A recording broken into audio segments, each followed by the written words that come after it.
the second episode of season 2, Shirtless Mike, is what we're introducing to the world. I've been working out for 2 years, and I can't take off my daddy shirt. No, keep your daddy shirt on. I don't think I should ever say daddy shirt again. No, please don't. He calls it a daddy shirt because he's wearing, it's this pack of shirts I got on Amazon, but I got it like during my bubble pop game or whatever. Yeah. And it's an ad that was like, do you want your dad to look more like a daddy? And it like went into the shirt they're selling. It's just like, really, I do. And it really did look good. I was like, wow, that's a really dumb commercial, and it worked. And I bought them on Amazon, and it looks great. So now he calls them the daddy shirts. Daddy shirts. He's like, I'm in my daddy shirt. And so that's what he's referring to. Do you want your dad to look more like a daddy? Hey, well, welcome to season 2, episode 2 of You, Me. Wait, you're me. Not my, you need to say that. You, me, and Mike. That's a better way to say it. I'm Mike. Mm-hmm. I'm Jen's husband.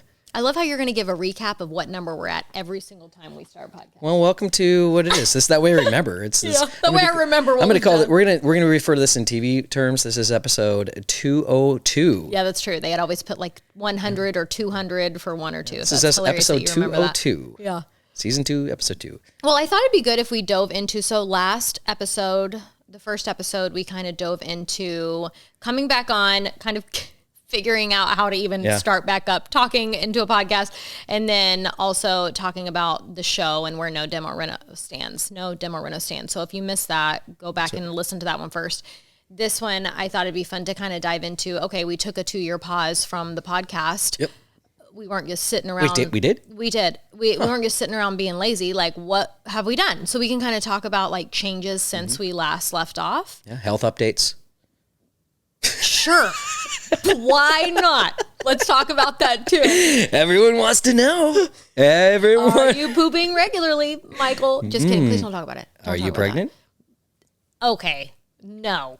That you're just trying to start drawing. Oh, wait. Are you sure? How do you know? Because you've been fixed. It's not happening. Not happening. True. If you were, I would have questions. Yeah, exactly. I would have some serious questions. Okay, so let's dive into armor. So when people are constantly asking me like what I'm doing for a living, which could be a whole I'll ask you that question in a second. Okay. Yeah. Well, I mean, you can ask it now. Well, what are you doing for a living? I mean, I know it's, oh my gosh. So I had yesterday, so the kids started school. They had 2 days back at school. Berkeley's in like a very big transitional year where elementary schools all funnel into a different school. And so they're with kids from a different school for the first time. So that can go good, or it can be like a painful year, right? Sure. Trying to figure out your people, learn new kids. Kids could be mean, whatever. But Berkeley instantly clicked with one girl who moved here from out of state and 2 girls from the different school instantly within the 2 days. And so she wanted to have a play date. And I was like, our schedule with sports is about to be insane, spread with 3 kids. We usually have 1 weekday off because Saturday's game day and Sundays there's practices after church. So literally, usually it's Friday we have off. And I'm like, this is it. So we have to do the play date like super early right now. So because we're not going to have time here in a minute.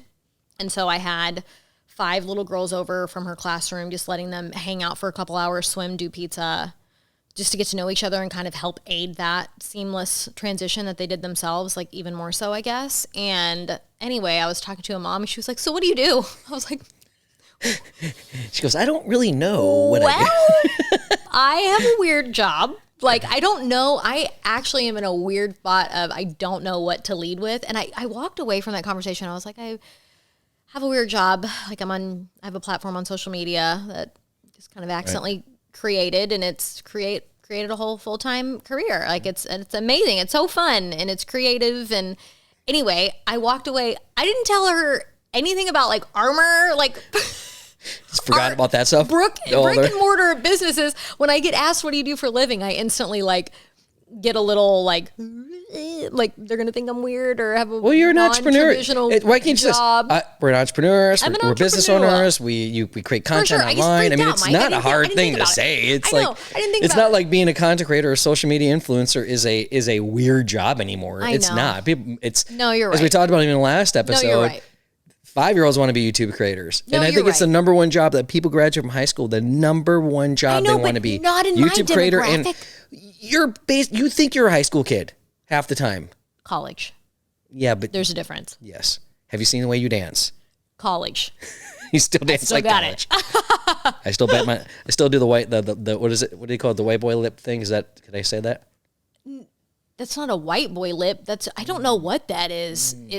Maybe. You gotta bop your head and bite your lip. It's you look like you have no rhythm. It's maybe that. It looks like I don't know why you're biting the lip. It's like you're trying to be sexual, but also it's horrible. That's not true. It's just a cool look. Okay.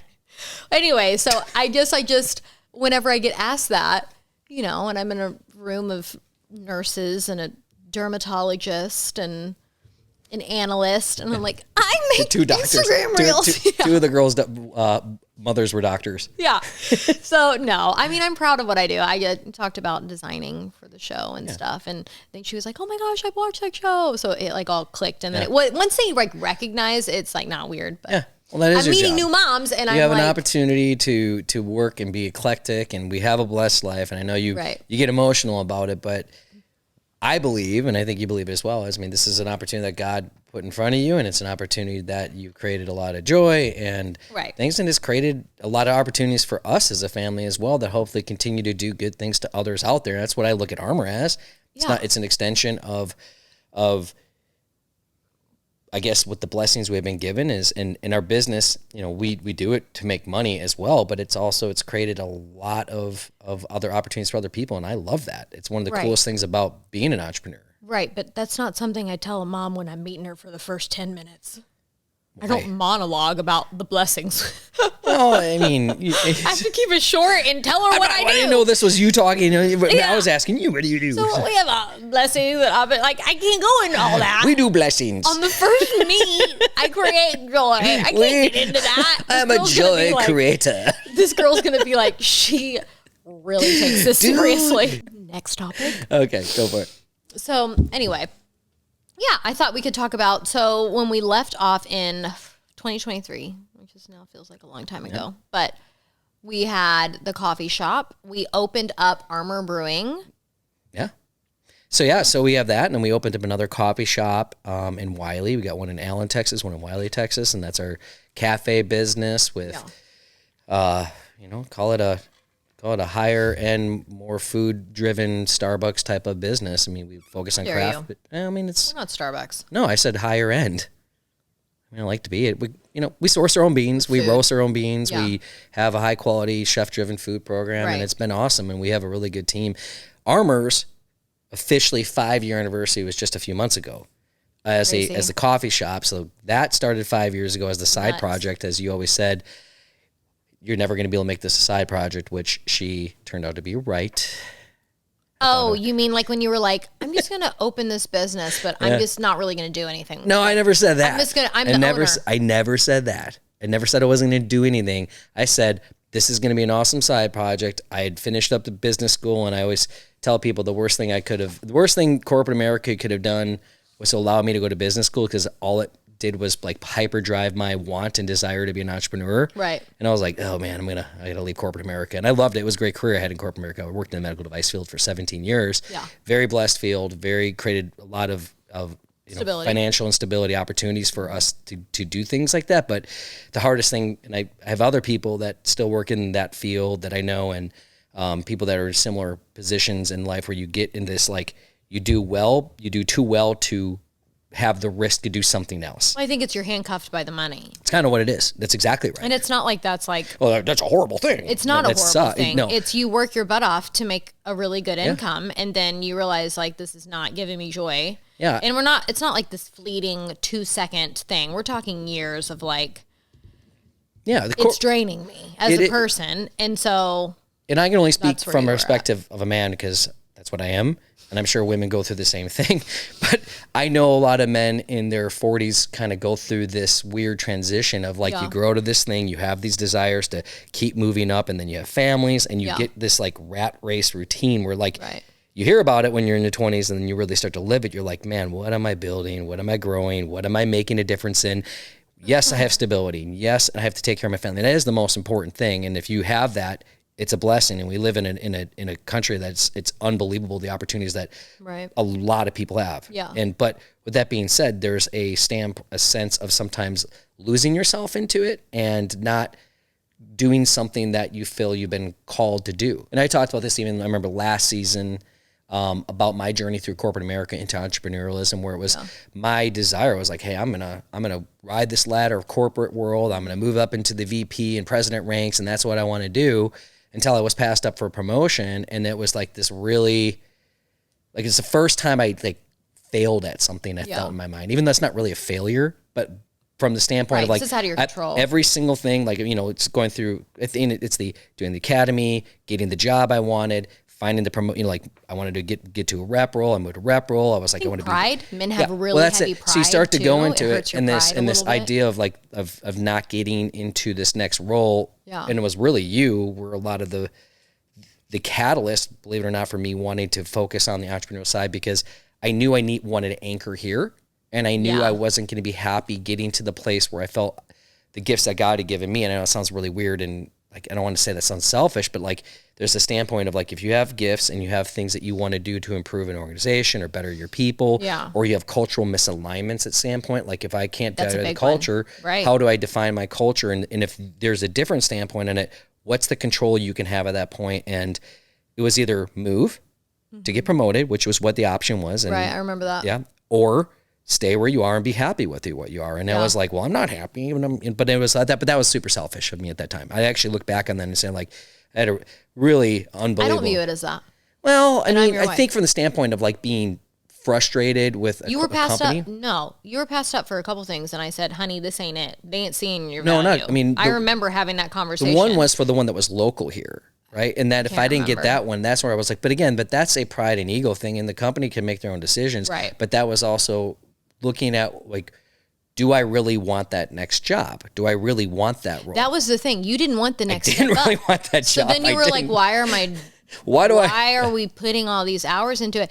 There's also a different piece too. Like, if we're really going to be transparent, we had always said, if I made enough to support, then you could think about that. Then we were going to switch. But that was a little bit later. I was going to say that, but I feel like that should be said, because it's not like we were both unemployed and then you jumped ship. That's true, but you didn't start looking or making any money in your career until 2019. Right. We had purchased Armor. I purchased Correct. It wasn't Armor. I bought an old coffee shop and we gutted it, started over. It was that spot there. It was already a kind of a coffee shop. I had some of the same employees, but we rebranded and started over, and Armor was January of 2020 is when we started the business officially. Yes, that's right. But already in 2019, I had bought we leased the building, we had the space, and things were already in that progress. You had always talked about wanting to own a company though. Yeah. Like, I knew that. I still have about 30 business plans written in my office of different ideas. I believe that. So that is where we're different. Right. Mike is risk taker, no risk, no gain. Gain. You're not going to get in a gang unless you risk. I do no risk, no gain. And I'm like a person who's very content. That's the best word for me. I feel like I'm content, except I do love goals, but they're not driven financially. Your thing is you're all in, you're all. You already said that last episode. You can go back on that. But I don't do risk. My job is not risky. You are risk averse. Although I think I was talking to Charity one time, my friend, and she was like, your job is so risky. But you don't perceive like, you it that way. In the public, but I don't perceive it as You don't perceive it that way because you're comfortable in it. Right. And the way you I think built risk your is brand, money. the way you built your presence online was super organic and authentic. So it wasn't like it wasn't this intent of like, I'm going to be an influencer. I'm going to say this one thing so I can get popular, and I'm going to create these real short ticks, and like it just you weren't just there to create inauthentic content for clicks. You were there just to share what was going on. It's fun, and it's still part of who you are. I do want to finish my one thought on the whole point of that journey of it though, because I do think it's relevant to what comes into business standpoint. Yeah. When it took a lot for me to get out of my own ego about why I wanted to be promoted, because to your point, it says I didn't really want the job. Yeah. But you didn't want to be passed up. I didn't want to be passed up because I felt it was like, that's what you have to do. And as a person who's, driven through achievement, and that becomes part of your definition of who you are. And it was a military officer, West Point grad, and all these things that you're defined by the role that you are. Yeah. That was an evolution of pre-Mike and pre-Jenn was like, that's what defined me. And if I didn't have that, I didn't have purpose. Right. Now, in having, fortunate successes in some of the entrepreneurial world and whatnot, it's like you still carry the weight of success. I do. It's part of the, I have a fear. I have a fear of failure, and that's not a great trait to have. So it's really, you get driven. It's pretty damn risky for having a fear of failure. It's still part of it. Still, trust me. Why do you think I have 30 plus business plans written and only one? I think it's because you're unmedicated ADD, Michael. No, I think that's what that is. Good ideas. You do have good ideas. No. You do have some good ideas. But that took enough for me, I think, from a standpoint of realizing what's my role, what my purpose is, and where do we want to go from a standpoint of my role in the family, and also the sport of you as well, which was huge for us to take that venture. And it was like, be a father first, be a husband first. Those things matter. They do matter the most. And that's why I actually became content of being in the role I was in, although I wasn't super happy in the job, but I was content where I was, because I felt that if I moved you all, that was super selfish, and I would just be chasing something more and traveling more. And we weren't even talking about that. You know, I wasn't going to move. I don't think the support of me. Well, you wouldn't. Yeah, I would have moved by myself, right? The support of me though came way later. Yeah. Because when you made that decision, I hadn't even started filming yet. I don't think you understood how much you would have to support me. Like, my job became very about me pretty quickly. And once the filming happened, that was a transition that we had to kind of work through. COVID was a tricky time, and that was because I was still working full time. Losing your hair, alopecia. It was stressful. Yeah, because there was COVID. We were remodeling the coffee shop at the same time. You started filming. Yeah. Kids were pulled out of school because of the homeschooling thing. So I was homeschooling when I was filming. And all while trying to do everything into one. That's when I was in the bathroom. I was nearly having a mental breakdown. I literally started crying. I'm like, I can't hold all this anymore. When? It was in the bathroom of the old house, and yeah. I wasn't there, was I? I was You've talked. This is even on the last season. We talked about this. You cried? Yeah, you'd call it like an emotional breakdown. I was like, I can't. I don't know if it was crying. It was more like I can't hold all this. Something's got to give. What bathroom? I'm not happening. The one with the floors that you don't like, that you put in. In the main bathroom? Yes. Wow, was I nice? One of the most important. Did I answer was I really empathetic? Was I really empathetic? 100%. I was? Yes. Wow. I'm the best. You really don't remember this? No, I don't, but I'm glad I was empathetic. I'm surprised I wasn't like, why are you crying? Get over it. This is literally one time. We gotta make dinner. This is what we talked about, and it was the whole thing about when the right time to leave my full-time job was. I don't remember a specific time where you were emotional. I just remember we were in that period for a few years where I knew you weren't happy, but you were also, I said, okay, if you're not happy and you know you're not going to go anywhere, hang on to this job for a year or two, do a good job, but also do the side thing. And then you start wearing yourself out because you were juggling both. And then that's when I was like, you cannot do both. I say, jump ship. I'll take this on and I couldn't halfway until you can pick this up. I never would have felt comfortable halfway doing the job I was in, being paid full time. I know. That's not why I can't. Right. I couldn't. I don't know if morally is the right word for it. It's like, yes, I was doing it, but I didn't care about being promoted. So I wasn't doing the extra stuff. I didn't do any of the social stuff and stuff. It was like, take care of my reps, my people, my team, and make sure that's all I did. That was it. This podcast was supposed to be about updates, and it's really morphed into Mike's mental health in 2020. So sorry. Well, anyway, so I left. Yeah, we left, and then we started Armor. And it moved on. Yeah, and it's growing. Yeah. Okay, I have a couple of questions for you with the brewery specifically. Okay, from your perspective, what's the weirdest thing about owning a brewery when you're not actually a brewer? I don't think there's anything weird about that. I actually think it's an advantage. I don't think there is either. I could not imagine you being the head brewer and then also managing the front and the back of the house. There's a lot of brewery owners that start out as brewers and then move towards it, and they still have they're called the head brewer and owner, and that's a passion, and that's awesome for that. Yeah. My passion isn't just a single product. My passion is in building the brand and the culture and the team, totally, right? Yeah. And again, that's where using the skill sets I have is. I think there's been some things of bringing good people together, and I think this from the old career I was in to this thing is that I've, God's given me a niche to be able to see the best in people and to be able to bring them into the roles they're in and allow them to succeed and excel. And we have a phenomenal head brewer. Brian he's really good at what he does. Yeah. And we interviewed a ton of different people, but that's his passion, and he's able to excel in that there. And it's the same thing with like Kyler, our operations partner. And, he works, we've known Kyler for 4 years now. He's been with us, and he's a restaurant guy, and he's a good leader when it comes to the operations team event. That's his expertise. We said the same thing about TV all the time with like the crew that's on the ground making television. When you had a showrunner, which I've had an experience with. Season 2 was great. Season 2 and 3 were great, but I've also worked under showrunners that literally let no one do their job and be an expert in what they did and try to do everything. And it's a killer for like everything. Like the whole point of, especially in a creative workspace, is like letting everyone take ownership and excelling in what they're really good at. Letting camera ops make the shot calls versus like telling them where to stand. Like, it's true, when you let people do their thing, it's a better product. I won't say names, can I tell the story about one from season 1? About when she came to our house to film the family, and... You're basically telling it, so carry on. It's the first time I met. Oh wait, it's the first time I met her, and I was like, "Oh, it's so nice to meet you." Everything, like, thanks for coming in. It's gonna be great. And then I was like, hey, because it was meant to be the slice of life with the kids were in there and stuff. They wanted it, and I was like, "Do you have kids?" She's like, "No, I hate kids." Yeah, I'm like, kids were right there. You're about to film 3 of them, and I was like, okay. I was like, that's an interesting. They go, why do you hate kids? She goes, I don't trust anyone. She literally was like, I don't trust people with kids. I was like, awesome. Well, this is going to be great working with you. Why would you say that when you're making a show with a talent that has children? Some people. She was bizarre. She didn't last long. Just for anyone listening. People have, it was a very short run showrunner. People are allowed to express their opinions, and other people are allowed to be able to have their opinions of those people. And then your opinions have consequences. Moving on. That's also true, as we tell our children. Anyway, yeah, but that was. Okay. We'll leave it there. We'll leave it there. Well, I want to ask you a question.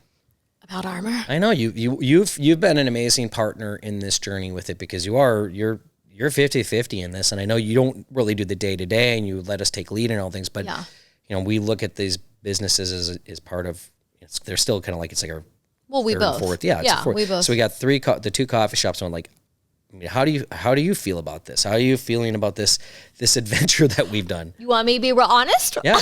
I told this man I would never own a restaurant or a bar. And now we essentially own both. It's a brew pub. It's a brewery. And a coffee shop. No. So 2 coffee all shops. Jokes aside, mine and is coffee beans. Well, mine is the risk. Yeah. I was a bartender. I saw stuff get stolen all the time. And so in my mind, I'm like, everyone's just going to steal stuff, and then we're not going to be profitable. And then how do you monitor like employees from theft? And it has happened. Lots of times. And so that's not like a crazy thing to think. But also now that I've been in it, we also know like we survive. It's part of the business. Unfortunately, people that even you do amazing things for to help support, even on a personal level, will still turn around. Not everyone, but it's happened. That's not, and it's hurtful. Like, I'm not an overly sensitive person, and that was really hurtful for me. And so like it left scars a little bit. Like when I think about it still, it's like unfortunate, but what do I think about it? I think it's an awesome thing. I love that you're happy. And even though you have like stressful days and we're busy and we're running around forgetting important school dates and stuff like that, I know that you feel like you have a purpose, and that brings out your better self, which then helps our marriage. And it's also really, I mean, it's exciting. Like, what are you most proud of about what we built, you think? I love the community aspect. I love that it's like a fun place where people can gather, and it can be part of people's stories. Like, we have weddings and we have receptions, and like Armor is 3 weddings. Armor is part of like really big days, and I think that's like so freaking cool. We've had people have their first date at the coffee shop, and then ordered our coffee for their wedding, and so it is cool. And I've said the exact same thing. The one part about why I like hospitality is that you do create real connection. You create real community involvement of it, because it becomes an anchor of that community where people think, my local shop is this, my local brewery is this. Right. And you get this real emotional kind. I'm actually glad that you said that, because I actually didn't know that you were going to say that. That's why I love the businesses we have. And and it's cool that we have the online coffee program that's going out there. We have the merch that people can buy, and that's cool to be able to kind of reach in a larger thing. Right. But really, what I love the most is when people come in and they're like, they understand that as I tell the people, we gotta care about the journey of that person, the customers, that journey, because that's from the beginning to the end, and you create a connection on it. and then they become part of it. Like they get it, what we've tried to build, and that's fun. Well, and it's super also, fun. I like it too, because it's kind of like not the path, like people who are in my position, it's not the business they do. They make a product and they sell it online, and they become massive multi-million-dollar companies quickly because of the large platform. Yeah. And ours isn't like that. Ours is a slow burn of a company because we're brick and mortar. Build, like you have to burn. Slow build. Hopefully not burning. Burn is like down. Touche. It's a slow downfall. No, it's a slow build. Yes. Well, the slow burn also lasts longer, right? Isn't that? But remember, burn goes away. You're burning something down. You're building something up. We're not burning it down. Poor choice of words. Yes. You know what I mean. I do know what you mean. It's a slow build, and it's not an instant boom. And at the very beginning, I would be like, Mike, why are we the only suckers doing brick and mortar businesses instead of focusing on a serum or a beauty product or something? And again, that's great. So people amazing. Can provide real products that help value. 100%. But we went the hard route.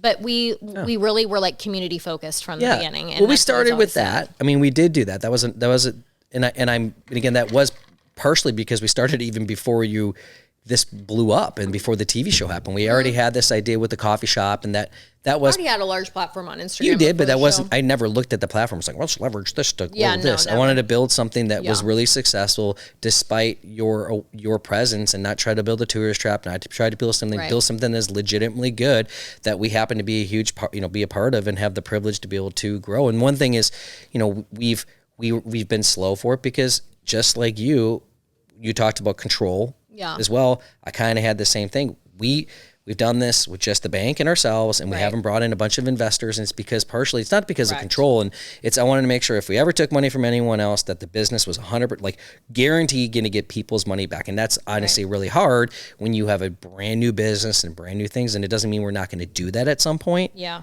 Because we might, if we want to really hyper accelerate growth on it. But I wanted to make sure everything was done right and built out right before it was just trying to grab at something to create personal wealth. Right. Anyway, with that being said, but look, you've kind of lateraled, and you've partnered with Beam, and you've built a really awesome product with them. Yeah, that was super fun, and that's new. So making Glow, woman's super powder hormone supplement, something I'm extremely passionate about. Yeah. And so that's been really fun, and a really fun journey to help bring that to fruition. From day one, from ideation to creation to go to market, you were part of that whole thing. And it's cool to have a partner like those guys where you got to see that journey, right? You got to see that aspect of it. And they had all the infrastructure and platforms built in place. That's a good example of how much I don't like risk. I wanted to build this product, but rather my choices were do I do this myself and make a supplement company, or do I dip my toes in the water and take this great relationship that I have and let them do their thing? And that's obviously what I chose. And that was a really good choice because there's a lot that goes into supplements and all that. And I'm not saying I would never do the supplement thing. I'll never say never, but that's another thing that I'm very passionate about too. But what do you like about what's the best thing that you get from that product? Well, I think it's just, not the product. I think why I like the supplement and the hormone topic altogether, why I'm passionate about it, is because I'm struggling with that all the time with Hashimoto's. And so it's something that I'm very actively going through 24/7. It's part of my identity. It's part of my every single day. I think about I think about me having Hashimoto's every single day. There's not a day that goes by where I don't remember that I have this thyroid autoimmune disorder. What does it make you feel? So people that don't know Hashimoto's, they're new. Yeah. What's the main things that you feel with Hashimoto's? So it's with women's hormones, you either have Graves' disease, which is you produce hyperthyroidism, hyperthyroidism is you produce too much of something, of the hormone. And so what that causes is that autoimmune disorder is Graves' disease. So you can have hyperthyroidism and not have Graves' disease. Mm-hmm. However, Graves' disease has a rushed, accelerated heart rate. You have to go on heart medication. I have hypothyroidism where I don't produce enough and my body is attacking its own thyroid. So I'm in a constant state of inflammation because basically how your body fights an illness to help you, I'm constantly fighting myself. My little warrior guys' backs are turned, and I usually get sick a lot more often because I don't have my guys fighting the right thing. So it's wired wrong. Yeah. And so I have Hashimoto's, which is just determined by one anti-TPO, one hormone marker that causes inflammation. So how do I feel about that? Like in general, it's like, it sucks, but it's not something that I'm like ever like, why me? Because like, what do you feel? What does it cause you to feel? So most day to day, I feel good. Yeah. I feel great right now. Say when you have a flare up. But when I have an episode, is what I call it, once or twice a month, it just feels like you have pregnancy exhaustion. And if you haven't been pregnant, if you ever want to have kids, one day you'll feel like what that exhaustion is. But it's, or maybe like say you've never been pregnant, but you've worked like a 12 to 16 hour shift. It's to the point where like your eyes are so heavy and you have to like think about stuff or slap yourself in the face to keep yourself awake. So along with that, you have like brain fog. So I'm not firing. Well, at least how I feel like I look, like as an outsider looking at me, I feel like I look very unmotivated that day. Like I actually don't care to like get stuff checked off. And so I just have to fight. Right. I used to, years ago, succumb to it. And I would be like, well, this is my day. And I'd like be more chill. And the past probably 6 years. You haven't done it often, but you had some days where you'd be like, I'm just going to chill in bed and read, or you would watch TV and you just kind of. But yes. Well, I guess watching TV. Because I fall asleep. Never read. But now I feel like I'm in the phase of my life. What's working for me is I literally ignore it. And I tell myself, get up, get dressed. You have work to do. Maybe I wanted to film 3 reels that day and do an Amazon Live. Maybe I do 2 of those things. Sure. And it takes me a lot longer. And the whole day I don't want to do it, but I don't talk about that. And I just freaking do it. And we'll come back to this in a second because there's other things you've been doing to try to like improve your health and markers with your diet and things like that. But the other thing is you lost some hair, some of your eyelashes fell out, things like that, right? The only reason I'm saying that is that there's probably a lot of women that are listening that haven't had their hormones checked, even men as well, but they haven't. Get them checked. Eyelash thing though I'm noticing that doesn't go hand in hand. I have a little spot still right now on my eyelash and I feel great. Okay. So well, I'm just saying, but yes, that's hormonal. Generally speaking. And my hair is really thick since taking Glow regularly. Correct. That came back beautifully. So yeah, I don't know. Yeah. So that's the one thing is, again, and if for those out there, if you're like, what is it? Do some research, talk to your doctor. But as we say, you're cold all the time. I'm cold all the time. My fingers are really cold to the touch. Yeah, that's true. So like I'm abnormally cold when other people aren't cold. Yeah. So I always have a sweatshirt. A lot of women experienced weight gain with it as well. You haven't. It's the one thing. I'm an anomaly. Yeah. My symptoms mirror Graves. Yeah. I'm flipped.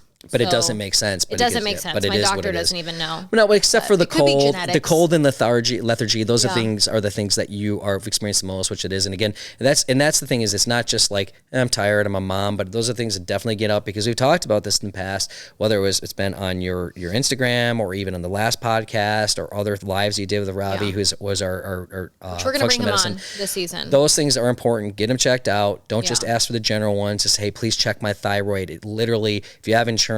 It's not, they're talking $50s of dollars more to do it. They just have to put it in that you have some symptoms associated to it. But if it's cash pay now, they're so inexpensive to do. I guess about that. I'm going to ask him how much that costs. My perspective of that is, if you did a full panel, $600. I didn't fart. That was my foot. Yeah.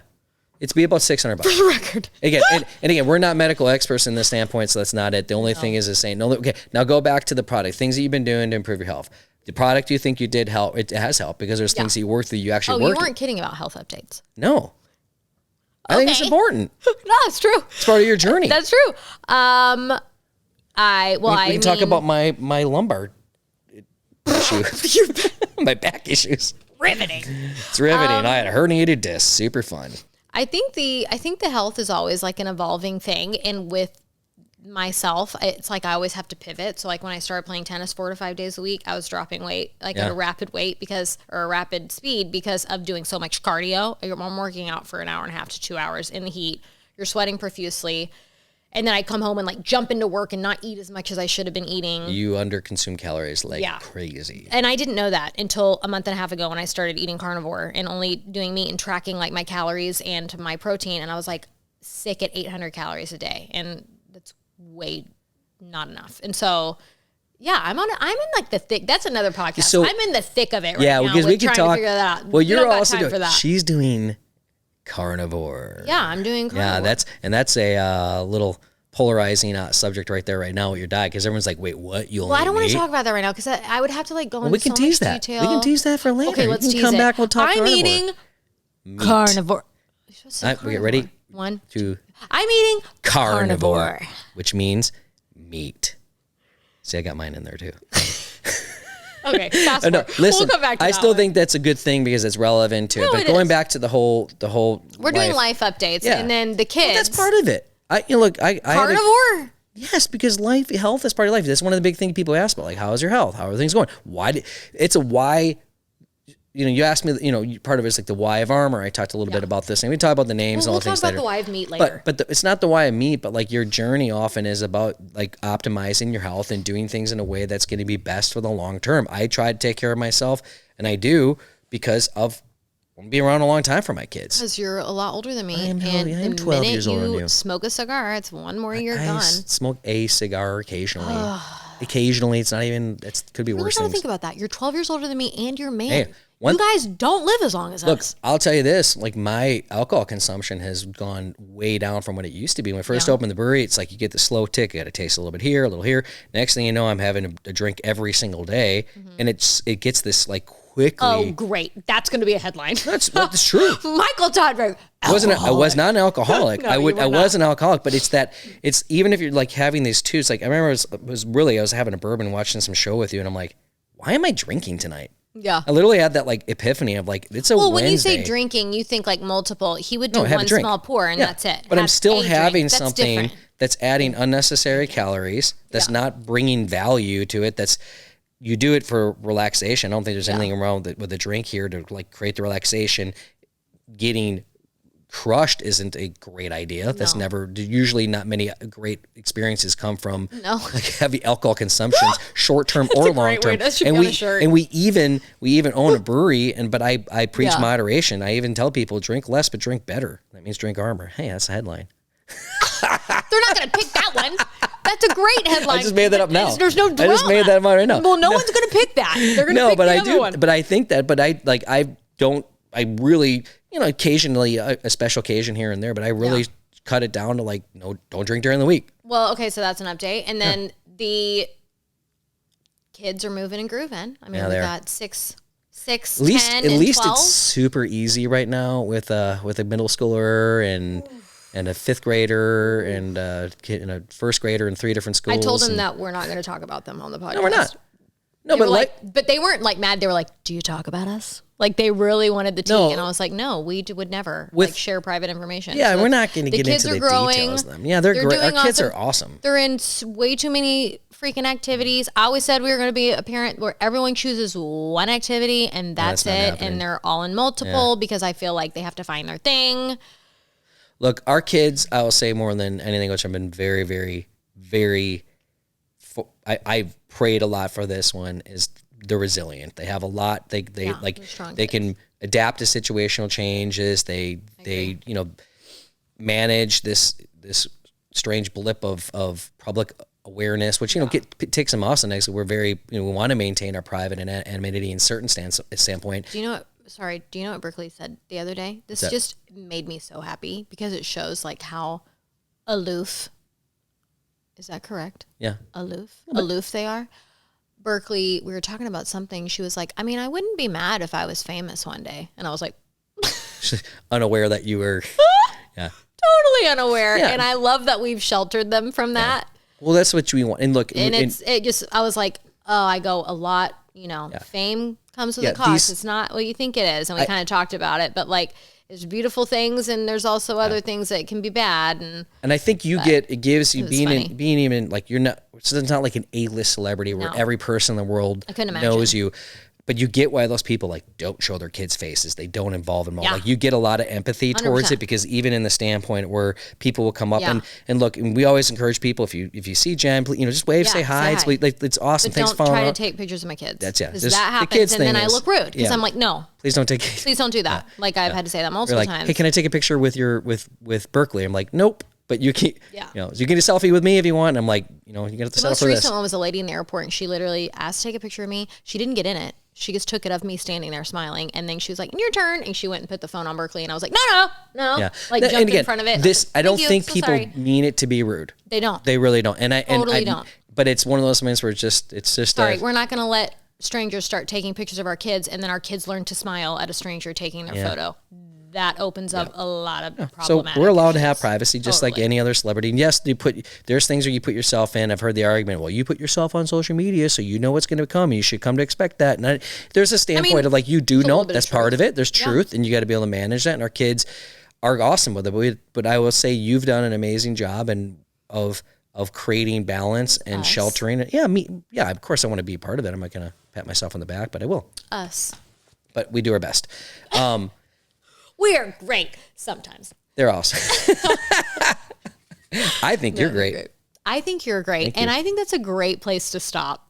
We were like, ping, ping, ping, all over today. We've been doing this about 45 minutes now around this thing. Thereabouts, plus minus. By the way, I called it the jar of random questions. It's actually the jar of weird questions. Dang it. Now we're going to go back and edit the first episode, which we're not going to do. How do we not remember that? Because it was 2 years ago. How many episodes did we do? 27. Ooh, where do we rank? Shameless plug. This is what's crazy is we ranked number 1 in all genres, and then we just deuced out for 2 years, which is crazy. It wasn't all genre. It was family and... It was all. The first week it was all genres. Oh, that was pretty awesome. Because I was like... I didn't know that. Insane. Yeah. That's pretty awesome. Premiere week. Well, you also asked, we didn't even say this last time, so if you are following along, please subscribe if you're following on iTunes or yes. Or whatever podcast thing. We didn't even talk about that last time, but it does help. Subscribe, rate it if you haven't, put the 5 stars on those things that helps the algorithm build. If you want to put a 1 star, maybe don't. No, just don't don't listen. Just don't rate it. Walk away. Yeah. We're fine. Don't listen. Yeah. We don't want your 1 star. All right. So you want to do the jar of random. Could do the old ones, the OG original ones this time. 2 years old questions. The 2-year-old questions. And if they're repeats, sorry, we'll probably answer them. We won't remember. Actually, you're going to go first because I asked you first this one. And you can see on camera, these are authentic, handwritten. Oh, this is weird. We have not answered this one. What's the weirdest? Careful. This may get edited. What's the weirdest dream you've had about each other? No, we're not talking about stuff like that. Think normal. Well, they're called. Okay. Give me another question. No, I'm gonna That's go. weird. All right, I had. Let me think. I don't remember, but I've had some strange ones, but they're always stressful, and like I have to complete multiple steps in order to like survive or get out. You have dreams where you say I'm in it, but then it's not me. It's me, but it's not me, isn't it? Oh, like you're faceless. Yeah. I kind of didn't want to share that because what if someone's really big into dream reading and that means something bad? This guy. It's you, but like you don't have a face. Well, I think multiple times. Oh, that's weird. But I know it's you because we have a life together. Me? But it's like a blur face. You trying to silence me? Is that weird? It sounds like a horror show. Like it's like Little Mike. No, hold on. Final answer for me. I have had vivid dreams of you cheating on me, and I wake up mad. That's true. And I don't talk to him for like half the day. No, you literally. And I tell him, I'm like, I know this is stupid, but I'm like so freaking hurt. Dream Mike is a dick. And I don't like that guy. So this is the thing is like I want. True. I was Those are weird. It's not me. I know it's dumb. Literally wasn't me, Jen. I know. It's not me. So know. All right. Why did I had another dream the other night. I was actually laughing. I was like smiling in it. I think you woke me up. You said I was smiling or something like that. I didn't know you were having a dream, but I look over in the morning and you're like sleeping, fully sleeping. And I was like, no, it was, what were you doing? Was I dancing? No. Singing? No. It had something to do Yodeling? with, it had something with, like, I think it was something about you and Disney. You were doing, that makes sense. I don't know if it was like you were. I'd smile too. I had these weird things like you were like dancing. In Disney? I think it was in our house, but you were trying to bring Disney to our house. But I think you were like in like a costume of some sort. Like you were like, no, it was like you had your face on a mini body, and it was what it was. It was something really weird like that. But you wanted to bring Disney to our house. That makes sense. Tell me more. Was it good? Was I a good performer? I don't know. If I would have known that you could like go to do an internship performing at Disney, I would have so done that in high school. I just don't think I ever really knew about that. We might have done this one if we had. Then redraw. This is an easy one. This is kind of a yes or no question. Okay. Would you eat something the other spit out, half chewed food? For money? Yes. It doesn't say that. It just, would you eat it? I want to know the stakes. That's a Well, the answer is yes, because you would do it for stakes. money. Like how much money? Like if you just spit out beans, I'm like, I'm going to taste those beans. I'm not going to do that on a given Thursday. But if you're like, I'll give you $200, I'm like, give me those beans. I have to give you the money? Why does it matter where the money's coming from? I think there's some like fringe websites out there for people paying people to do that stuff. Let's stay off this one. Because we watched Black Mirror last night. That was a freaking weird episode. That was weird. We did not watch that again. It's like, that went dark real quick.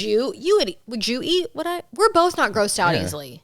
I mean, I kiss you. Exactly. And I eat food. So sometimes if you have food. So it'd be like eating and kissing me at the same time. It's like you kissed your food and then then I ate it. It's like a little love. Yeah. It's a little token of you. Love beans.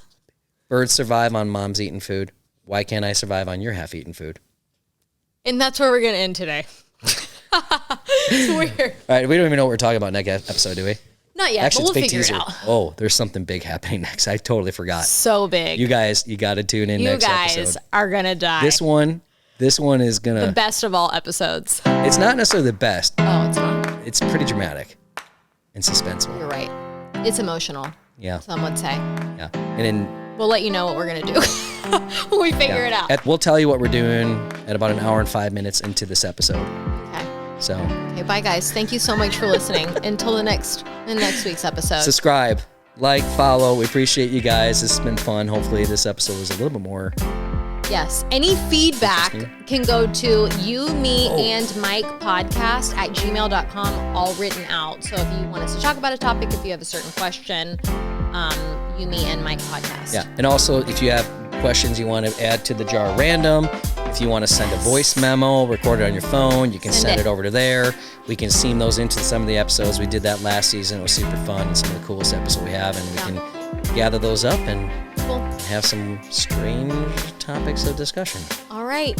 See y'all next week. Thank you so much for watching or listening. Thank you for teaching me about Hashimoto's. You're welcome.